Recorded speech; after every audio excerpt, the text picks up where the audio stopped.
Change code. Code should always be changed with the safe door in the open position. To access the menu where you can change code, you must first press arrow down to tell the lock that you want to do something other than open it. Enter a valid ID, followed by the current code.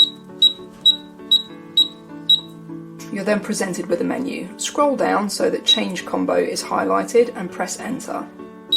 You can now enter the new 6-digit code. So I'm going to change it to 654321, and then you have to enter again to confirm 654321, and that code has now been changed successfully. You can now test the code.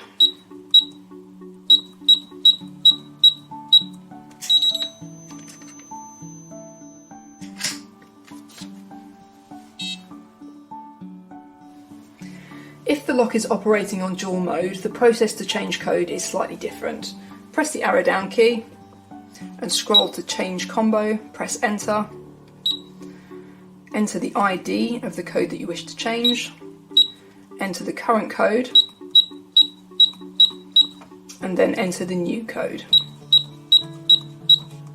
Repeat the new code, and you can now test the code works in dual mode with another user.